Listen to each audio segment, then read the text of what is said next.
मैं हूं आपकी दोस्त वर्षा। आशा करती हूं आप सभी बहुत अच्छे से होंगे। अगर आप हमारे चैनल पर नए हैं तो हमारे चैनल को सब्सक्राइब करना ना भूलें। हम पढ़ रहे हैं चित्रा बनर्जी दिवाकरुणी लिखित पुस्तक द्रौपदी की महाभारत। हम पढ़ेंगे अध्याय 24 जिसका नाम है खेल। इस बार मैं हस्तिनापुर आई तो यह बहुत बदला हुआ लगा, अथवा मैं ही बदल गई थी। मैंने सोचा न था कि माया महल की स्वामिनी होने से मुझ में इतना परिवर्तन आ जाएगा। मुझे कौरव दरबार से भय नहीं लग रहा था, और हालांकि दुर्योधन के इस नए महल ने अनेक लोगों को प्रभावित किया था, मैं तुरंत समझ गई कि यह महल हमारे महल का सिर्फ एक फीका प्रतिरूप था और उसमें आत्मा का स्पंदन पैदा करने वाली माया की कमी थी। मुझे वहाँ बुजुर्गों से भी डर नहीं लगा। मैं नेत्रहीन राजा धृतराष्ट्र, कृप और यहाँ तक कि मेरे भाई के लिए अभिशाप बनने वाले द्रोण से भी विनम्र आत्मसंयम के साथ बात कर रही थी।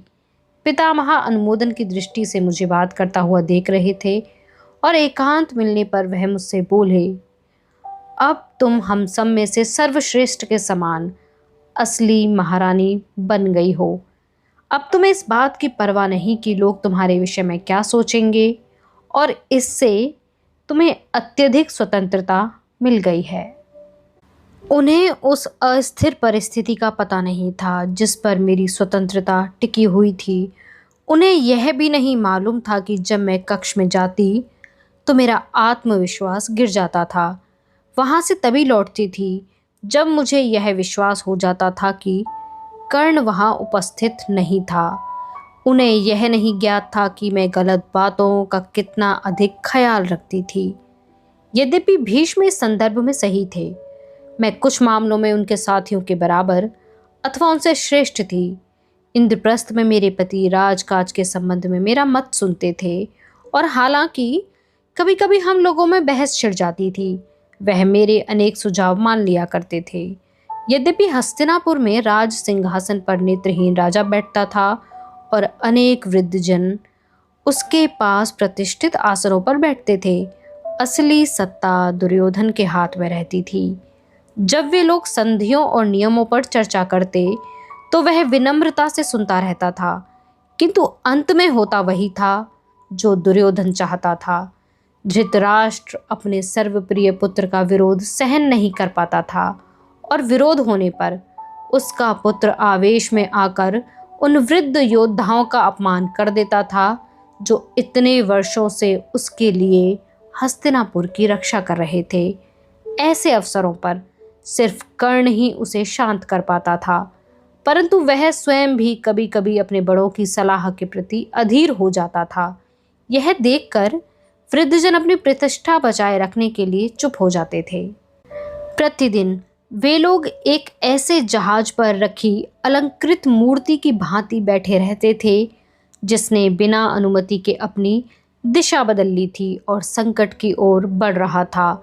यह सब मैंने स्वयं नहीं देखा, क्योंकि हस्तिनापुर हमारे नगर की अपेक्षा अधिक रूढ़िवादी नगर था।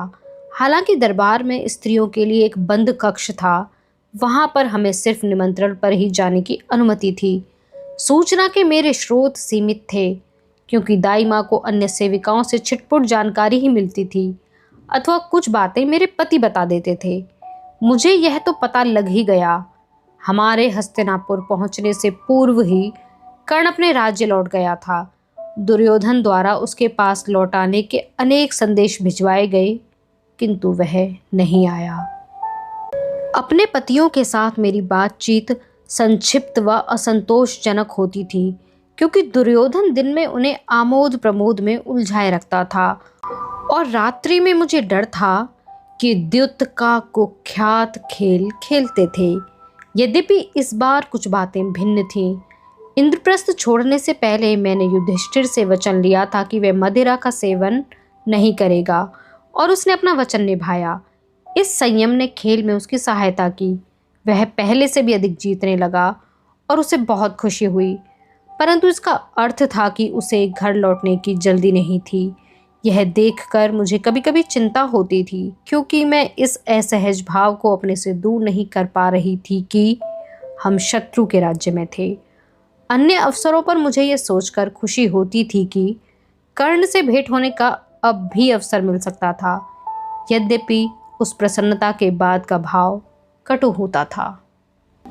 इस बार हमारे कक्ष पुराने महल में न होकर नई चमकती हुई इमारत में थे, जिसकी भड़कीली शैली दुर्योधन द्वारा पसंद की गई थी, जिसमें कमनीय सुंदरियों की प्रतिमाएं थीं तथा आखेट व युद्धों के भयावह चित्र बने हुए थे।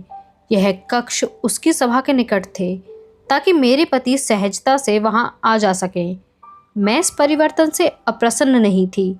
ताक झांक और गपशप से भरी उस पुरानी विद्वेषपूर्ण भूल भुलैया और घृणा के उसके जटिल इतिहास से दूर रहना अत्यंत सुखकारी था। यहाँ मैं अपना समय स्वेच्छा से बिता सकती थी, क्योंकि मेरे पति व्यस्त रहते थे और मेरे बच्चे सुबह से ही अन्य बच्चों के साथ खेलने या तमाशा व कूदते हुए बंदरों को देखने चले जाते थे।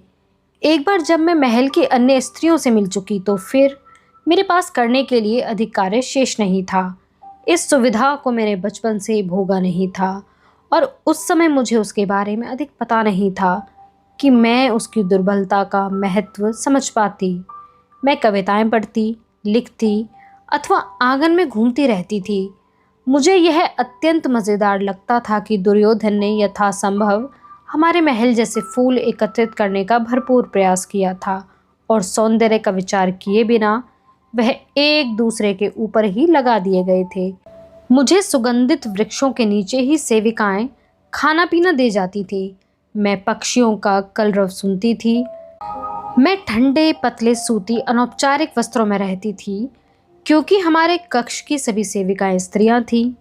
दाइमा मेरे केश संवारती तो मैं दिवा स्वप्न करने लगती, और यदि मेरी कल्पना वहां चली जाती जहां उसे नहीं जाना चाहिए था, तो मैं अपने मन को यह कहकर समझा लेती कि उससे किसी को हानि नहीं हो रही थी। मुझे इस बात की भी प्रसन्नता थी कि कुंती हमारे साथ नहीं रहती थी, क्योंकि यद्यपि हम एक दूसरे से विनम्रता से बात करते थे, हमारे बीच कटुता बढ़ती जा रही थी। जिस दिन से मैंने दुर्योधन के निमंत्रण को स्वीकार करने के विषय में अपने पतियों के मत को बदला दिया था, वह मुझे संकरी आंखों से देखने लगी थी। मुझे लगता था कि उसे यहाँ आने के मेरे मंतव्य पर संदेह था, हालांकि वह उन मंतव्यों से अनभिज्ञ थी। इस कारण मुझे घबराहट व ग्लानि होती थी। परिणाम स्वरूप मैं चिड़चिड़ी हो गई। सौभाग्य से जब हम हस्तिनापुर पहुंचे तो गांधारी ने, जिसके साथ कुंती का पत्र व्यवहार होता रहता था, कुंती को रहने के लिए अपने साथ बुला लिया। हम वृद्धाओं के पास। उसने अपनी आंख की पट्टी के नीचे से कहा, बात करने के लिए ऐसा बहुत कुछ है जो तुम युवा लोग नहीं समझोगे। मुझे लगता था कि कुंती इसके लिए तैयार नहीं होगी। आखिर गांधारी के पुत्रों ने उसके पुत्रों को मारने का प्रयास जो किया था, परंतु कुंती ने तत्परता से वह स्वीकार कर लिया। शायद दोनों राजमाताओं के पास अपनी अपनी बहुओं की बुराई करने का यह एक अच्छा अवसर था। दुर्योधन की नई पत्नी भानुमति मिलने आ रही थी। मैंने अत्यंत रमणीय वस्त्र और अभिमानी भाव धारण करने की तैयारी कर ली, किंतु मैं उसे लेकर चिंतित नहीं थी। वह आयु में बहुत छोटी थी और मुझसे इतनी प्रभावित व भयभीत थी कि वह बोलते समय हकलाती थी। दुर्योधन द्वारा इतनी कम आयु में भानुमति को उसके माता पिता से अलग करने की बात पर मुझे बहुत क्रोध आया। मैं यह भी सोचने लगी कि उसने मेरे विषय में ऐसा क्या सुन रखा था जिसके कारण वह इतनी घबराई हुई थी। जरी के अत्यंत भारी वस्त्रों के कारण उसकी बेचैनी को देखकर मैंने यह अनुमान लगाया कि दुर्योधन ने निश्चित ही उसे इस भेंट और उसके वस्त्रों को लेकर उसे आदेश दिया होगा। मैंने बातचीत के दौरान दुर्योधन का नाम लिया तो एक पीड़ा भरी शर्म उसके चेहरे पर स्पष्ट दिखाई देने लगी। वह बेचारी उससे प्रेम भी करती थी और भयभीत भी रहती थी। मुझे दया की हल्की सी चुभन महसूस हुई। कोई भी लड़की जो अहंकारी दुर्योधन से प्रेम करेगी, उसे पीड़ा तो होनी ही है, और भानुमति को सहज करने के लिए मैं जो कर सकती थी मैंने किया। उसने मेरा जिस तरह आभार व्यक्त किया, उससे मुझे समझ में आ गया कि उस महल में बहुत कम लोगों ने उससे मित्रतापूर्ण बात की होगी। शीघ्र ही उसकी चूड़ियां खनकने लगीं। फिर उसने मुझे अपनी चांदी की बिछिया दिखाई और अपने शौक के विषय में मुझे बताने लगी। मिठाई खाना, अपने तोते को बोलना सिखाना और काशी से आई अपनी सहेलियों के साथ लुका छिपी खेलना। उसने बताया कि कभी कभी दुर्योधन भी अपने मित्रों के साथ उसकी इन क्रीड़ाओं में सम्मिलित हो जाता था। उसने यह कहकर मुझे चौंका दिया, अपने पति के मित्रों में मुझे कर्ण सबसे अच्छा लगता है। वह दुशासन की तरह छिपकलियों से मेरे डरने पर मेरा मजाक नहीं उड़ाता। कभी कभी जब वह मेरे छिपने का स्थान खोज लेता है तो ऐसे करता है मानो उसने मुझे देखा ही ना हो। कर्ण के विषय में बात करते समय उसका चेहरा सहज खुशी से चमक उठा था। स्पष्ट था कि वह उसे पसंद करती थी। भानुमति ने विदा ली और चलते समय मुझे भी अपने पास मिलने का निमंत्रण दिया।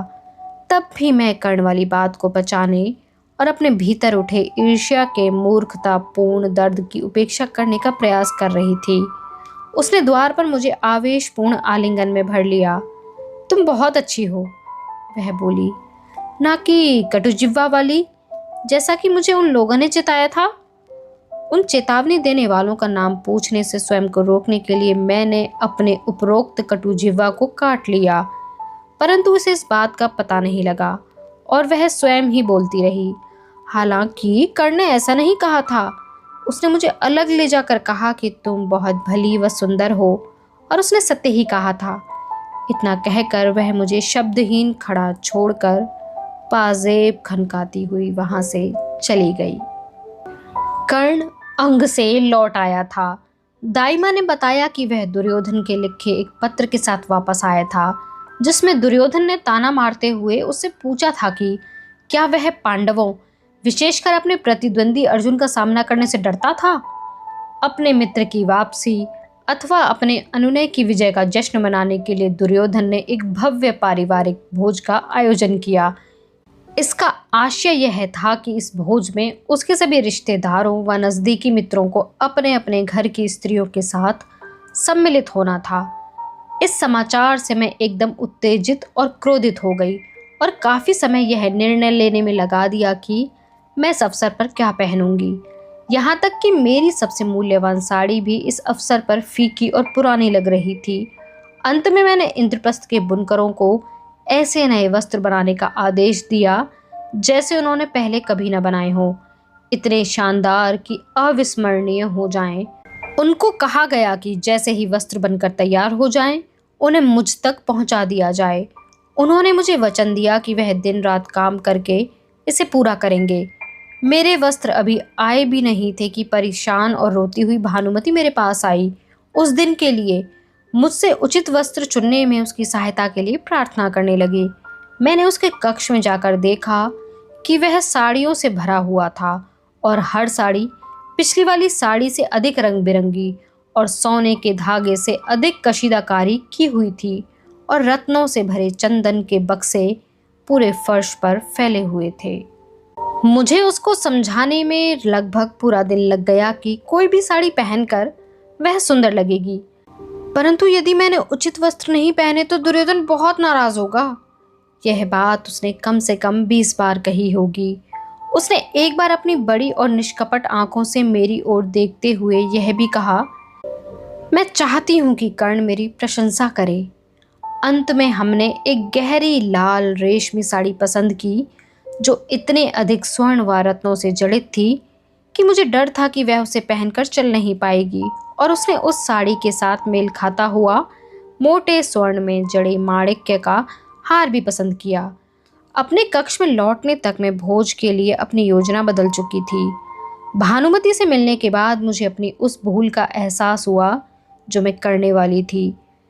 उसके लिए जो अक्षम्य था वह मेरे लिए लज्जाजनक होता। यह बात कोई मेरे जितनी समझदार नहीं पर मेरी उम्र की स्त्री अच्छी तरह समझ सकती थी। मैंने अंत में सत्य को स्वीकार कर लिया। जो मैं चाहती थी, चाहे वह कर्ण की सिर्फ एक प्रशंसा भरी दृष्टि ही क्यों न हो, वह पाप था, क्योंकि मैं विवाहित थी, वह भी 5 बार, और वह भी उन पुरुषों के साथ जिनसे कर्ण की शत्रुता थी। अपने शास्त्रों में लिखे शब्द मेरे मस्तिष्क में उभर आए। एक स्त्री जो किसी ऐसे पुरुष के विषय में कामनापूर्ण विचार रखती है जो उसका पति नहीं है, वह उतनी ही निष्ठाहीन होती है जितनी कि वह स्त्री जो ऐसे पुरुष के साथ संभोग करती है। इंद्रप्रस्थ से इंद्रधनुष के समान रंगीन व हीरों से मंडित साड़ी तैयार होकर अभी अभी आई थी। मैंने उसे एक तरफ रख दिया।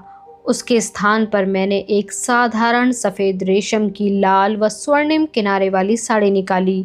मैंने दाई माँ से कहा कि मैं मोतियों का साधारण हार पहनूंगी और अपने बालों में केवल मोगरे के फूल लगाऊंगी। उन्होंने जीभ चटकाते हुए असहमति जताई कि उस अवसर पर ऐसे वस्त्र पहनना उचित नहीं होगा, क्योंकि सफ़ेद साड़ियाँ सिर्फ वृद्ध स्त्रियाँ ही पहनती हैं। किंतु अंत में उन्होंने मेरी बात मान ली। यद्यपि इसके विपरीत जब मैंने भोज कक्ष में प्रवेश किया तो सबकी दृष्टि मेरी ओर घूम गई। रंग बिरंगे फूलों के गुलदस्ते की तरह सजी झुंड में खड़ी स्त्रियों के बीच मैं पुराने वस्त्रों में बिल्कुल अलग दिखाई दे रही थी। कुछ स्त्रियां मेरी रचनात्मकता से ईर्ष्या कर रही थीं और कुछ अप्रसन्नता से परस्पर फुसफुसा रही थीं। इसे हमेशा अलग दिखना होता है। यह हमेशा दर्शाना चाहती है कि यह सबसे बेहतर है। हमेशा यह ध्यान आकर्षित करने की इच्छुक रहती है। कुंती, जो इस भोज पर हमारे साथ ही, निश्चय ही मेरे आडंबर पर खिन्न थी। फिर उसने मुझे मेरी बाँह पकड़कर सहारा देने को कहा। चूंकि वह अपने आप चल सकने में सक्षम थी, मैंने सिर्फ यह अनुमान लगाया कि वह मुझ पर नज़दीक से नज़र रखना चाहती थी। अभी हम कुछ ही कदम चले थे कि मैंने हमेशा की तरह साधारण वस्त्रों में कर्ण को देखा। उसने भी उसी समय मुझे देखा और झटके से रुक गया। एक क्षण के लिए मुझे लगा कि वह भोज कक्ष में जाने के लिए कोई अन्य मार्ग लेगा। अतिथियों की इतनी भीड़ में मेरी उपेक्षा करना बहुत सरल था, परंतु उसने ऐसा नहीं किया। मेरे वस्त्रों को देखकर उसकी आंखों में कुछ ऐसा भाव था जिसे मैं पढ़ नहीं सकी। उस समय मुझे एहसास हुआ कि वह और मैं दोनों सादे सफ़ेद वस्त्रों में एक दूसरे की छवि प्रतीत हो रहे थे। अपने लिए वस्त्र चुनते समय क्या मेरे अवचेतन मन में इस प्रकार का विचार आया था? कुंती ने भी इसी समय हम दोनों की समानता पर गौर किया। उसने कठोरता से गहरी श्वास भीतर ली और मैं सोच में पड़ गई कि वह हमारी विचित्र समानता के विषय में क्या सोच रही होगी। इतने में कर्ण हमारे निकट आ गया। उसने कुछ ऐसे झुककर अभिवादन किया कि उसकी इतनी मैत्रीपूर्ण मुद्रा मैंने इंद्रप्रस्थ में भी पहले कभी नहीं देखी थी। उसने पहले कुंती का अभिनंदन किया, जो उचित भी था, और फिर बिना कुंती के उत्तर की प्रतीक्षा किए वह मेरी ओर मुड़ गया। पांडवों की महारानी को इतने अच्छे रूप में देखकर बहुत प्रसन्नता हो रही है, उसने मुस्कुराते हुए कहा। मैं आशा करता हूँ कि आपकी अब तक की यात्रा सुविधाजनक रही होगी। शिष्टाचार से बात करना उसके लिए सामान्य बात थी, जैसा कि सभी दरबारी कहते थे। फिर भी मेरा हृदय धड़क रहा था। शायद यही वह अवसर था जिसकी मुझे इतने लंबे समय से प्रतीक्षा थी। अतीत को भुलाकर अपने संबंधों को सुधारना। शायद फिर मुझे कर्ण का विचार आना बंद हो जाए। मैंने मुस्कुराने और यह कहने के लिए कि मुझे आशा है उसकी यात्रा अच्छी रही होगी व उसके स्वास्थ्य के विषय में पूछने के लिए स्वयं को तैयार कर लिया। क्या यह कहना उचित होगा कि उसे देखकर मुझे प्रसन्नता हुई? परंतु कुंती ने मेरी बाँह पर अपनी पकड़ कस रखी थी। उसकी आंखें कर्ण के बाद मुझे और फिर वापस कर्ण को देख रही थीं। उसका चेहरा पीला और कठोर लग रहा था। उसने क्या अनुमान लगाया था? कुंती की क्रूर दृष्टि के समक्ष मैं अपनी गुप्त बात को प्रकट नहीं कर सकती थी। इससे वह हमेशा के लिए मुझसे अधिक शक्तिशाली हो जाती। मैंने अपने चेहरे को पूरी तरह भावहीन बना दिया और इतना कम झुककर कर्ण का अभिनंदन किया कि वह उसकी उपेक्षा करने से भी अधिक बुरा था। मैं बिना कुछ कहे कुंती को लेकर उसके पास से निकल गई। यद्यपि जाते समय मैंने अपनी आंखों के कोने से देखा कि उसका चेहरा क्रोध से तमतमा रहा था। मेरा हृदय व्यथित हो उठा। मैंने सब बर्बाद कर दिया, और मैं कर भी क्या सकती थी? प्रत्येक बार जब भी हम मिलते थे, वह कौन सा बुरा नक्षत्र था जो हमें प्रभावित कर देता था और सब कुछ चीज़ें गलत हो जाती थीं। ऐसी चीज़ें जो मैं कभी नहीं चाहती थी। अब वह मुझे कभी क्षमा नहीं करेगा। उस भव्य और अंतहीन भोज के दौरान मैं स्वादिष्ट व्यंजनों को बिना चखे खाती मुस्कुराती रही और अपने आसपास बैठी स्त्रियों से बिना सोचे समझे इतनी बात करती रही कि मेरा मुंह दुखने लगा। और इसी बीच मैंने निर्णय लिया कि अब घर लौटना चाहिए। मैंने उसी रात युधिष्ठिर से इस बारे में बात करने का विचार बना लिया। अपने महल के लिए मेरी इच्छा ने मुझे झकझोर दिया। मुझे उसकी उसी तरह आवश्यकता थी जैसे किसी घायल पशु को अपनी मांद की बैठकर अपने घावों को चाटने के लिए। आज की वीडियो में बस इतना ही। मिलते हैं अगली वीडियो में एक नए अध्याय के साथ। तब तक हमारे साथ सफ़र में बने रहने के लिए बहुत शुक्रिया।